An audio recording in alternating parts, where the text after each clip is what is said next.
বাড়িতে ময়দা না থাকলে আটা আর একটা ডিম দিয়ে মুখরোচক কিছু বানাতে চাইলে আজকের রেসিপিটা কিন্তু একদম কোথাও স্কিপ করো না, স্টেপ বাই স্টেপ ফলো করে নাও।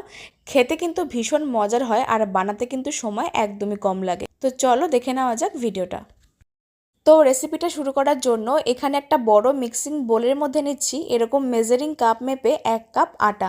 তোমরা চাইলে বাটি অথবা যে কোনো চায়ের কাপ মেপে মেজারমেন্টটা করতে পারো। 1 কাপ আটার সঙ্গে নিচ্ছি স্বাদ মতো নুন, তারপর দেব পরিমাণ মতন সাদা তেল। এবার নুন আর তেলটাকে দিয়ে খুব ভালো করে ময়াম করতে হবে। আর বন্ধুরা, আজকের ভিডিও দেখতে দেখতে তোমরা কিন্তু অবশ্যই কমেন্টে জানিও যে রেসিপিটা তোমরা কে কোন জায়গা থেকে দেখছো, তাহলে আমি তোমাদের সকলকে ধন্যবাদ জানাতে পারবো। আর আমার আজকের রেসিপিটা ফেসবুক পেজ থেকে দেখলে অবশ্যই ফুডিমিতা পেজটিকে ফলো করে দিও।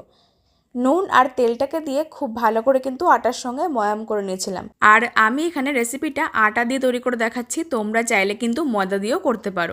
নুন আর তেলটাকে দিয়ে খুব ভালো করে ময়াম করে নিয়েছিলাম। তারপরে এর মধ্যে অল্প অল্প করে জলটাকে দিয়ে একটা নরম ডো মেখে নিতে হবে। আর রেসিপিটা তোমরা বাড়িতে যেরকম পরিমাণে করতে চাও সেই মতন কিন্তু আটা অথবা ময়দার পরিমাণটা নিয়ে নেবে। এবার ডোটা একটা সাইডে রেখে দিয়ে অন্যদিকে নিয়েছিলাম একটা প্লেটে কিছু সবজি, যার মধ্যে রয়েছে কুচানো পেঁয়াজ, কুচানো ক্যাপসিকাম, ঝাল মতন কাঁচা লঙ্কা কুচি আর রয়েছে গাজর কুচি। আর এখানে চাইলে যে কোনো সবজিটা তোমরা বাদ দিতেও পারো অথবা অন্য যে কোনো সবজি অ্যাড করতে পারো। এবার অন্যদিকে একটা ছোট বাটিতে একটা ডিম ভেঙে নিয়েছিলাম। পরিমাণটা আমি এখানে যেহেতু একজনের মতন করব তার জন্য আমি এখানে একটা ডিম ভেঙে নিয়েছি। একটা ডিম ভেঙে নিয়েছিলাম। এবার অন্যদিকে গ্যাস ওভেনে একটা ফ্রাই প্যান বসিয়ে দিয়েছিলাম। তো ফ্রাই প্যানটা বসিয়ে একদম সামান্য পরিমাণে তেলটাকে দিয়েছি। তেলটাকে দিয়ে খুব ভালো করে গরম হয়ে গেলে এবার এর মধ্যে ওই সমস্ত কেটে রাখা সবজিগুলোকে দিয়ে দেবো। সমস্ত সবজি আমি এখানে একেবারে দিচ্ছি। তারপরে দেবো পরিমাণ মতন বা স্বাদ মতো নুন আর সামান্য গোলমরিচের গুঁড়ো। নুন আর গোলমরিচটা দিলে কিন্তু খুব সহজে সবজিগুলো সেদ্ধ হয়ে যাবে, একটু নরম হয়ে যাবে। ফ্লেমটাকে হাইতে করে দিয়ে 1 থেকে 2 মিনিট এইভাবে কিন্তু নাড়াচাড়া করতে হবে। তবে বন্ধুরা, খেয়াল রাখতে হবে যেন সবজিগুলো খুব বেশি নরম না হয়ে যায়। একটু ক্রাঞ্চিনেস রেখে কিন্তু সবজিগুলোকে নাড়াচাড়া করতে হবে। আর সব শেষে এর মধ্যে দিচ্ছি 1 চা চামচ টমেটো কেচাপ, একটা সুন্দর টেস্টের জন্য। তোমরা চাইলে এটাকে অ্যাড করতেও পারো অথবা নাও করতে পারো।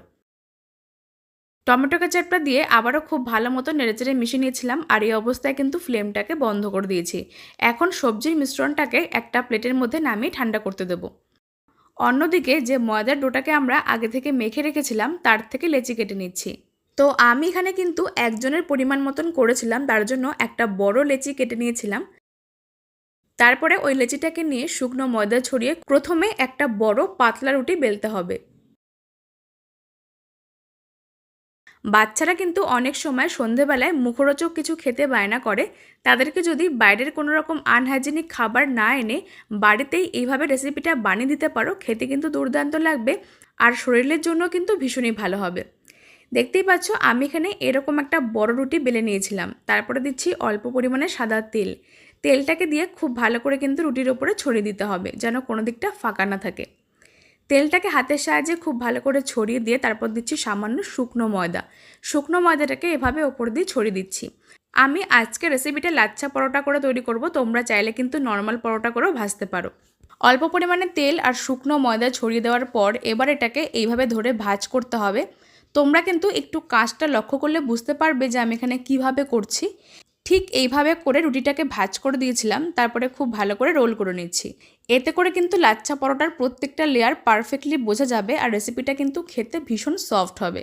তো ভিডিওতে তোমরা কিন্তু একটু লক্ষ্য করলে বুঝতে পারবে যে আমি এখানে কাজটা কিভাবে করেছি। এইভাবে একটার উপরে একটা রেখে ভাঁজ করে আবারও খুব ভালো করে গোল করে নিয়েছিলাম। তারপরে এই লেচিটাকে আবারও শুকনো ময়দা ছড়িয়ে বেলে নেব। তবে এবার কিন্তু পরোটাটা একটু মোটা করে বেলতে হবে, তাহলে কিন্তু রেসিপিটা খেতে সফট হবে। তো দেখতেই পেলে আমি কিন্তু এখানে ঠিক এরকম পুরুত্ব রেখে বেলে নিয়েছিলাম। এবার পরোটাটা ভেজে নেওয়ার জন্য গ্যাস ওভেনে একটা কড়াই বসিয়ে দিয়েছিলাম। তারপরে এটা দিয়ে হাই ফ্লেমে প্রথমে উল্টে পাল্টে সেঁকে নিতে হবে। কয়েক সেকেন্ড এইভাবে উল্টে পাল্টে সেঁকে নিয়েছিলাম। তারপরে পরিমাণ মতন তেলটা ছড়িয়ে দিচ্ছি। অল্প পরিমাণে সাদা তেলটা ছড়িয়ে দিয়ে খুব ভালো করে এপিট-ওপিট ভেজে নেব।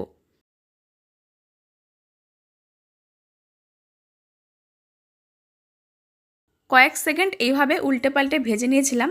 তারপরে একটা সাইড এইভাবে যখন হালকা কালার চলে আসবে তখন এর মধ্যে ওই আগে থেকে ভেঙে রাখা ডিমটাকে অ্যাড করে দিচ্ছি। তো একটা ডিম দিয়ে দেওয়ার পর এবার এর মধ্যে সামান্য নুন দিয়েছিলাম, তারপরে খুব ভালো করে মিশিয়ে নিয়েছি। এবার ডিমটাকে খুব ভালো করে ছড়িয়ে দিতে হবে পরোটার ওপরে। আস্তে আস্তে ডিমটাকে খুব ভালো করে ছড়িয়ে দেব, এতে করে কিন্তু খেতে ভীষণ টেস্ট হবে। দেখতেই পাচ্ছ একটু সময় নিয়ে ডিমটাকে খুব ভালো করে ছড়িয়ে নিয়েছিলাম। তারপরে একটা সাইড যখন খুব ভালো করে ভাজা হয়ে যাবে তখন আমরা ওই সাইডটাকে উল্টে দিচ্ছি। আর এটা ভাজতেও কিন্তু খুব একটা বেশি তেলের প্রয়োজনও হয় না, খুব অল্প তেলে অল্প সময় কিন্তু বানাতে পারবে।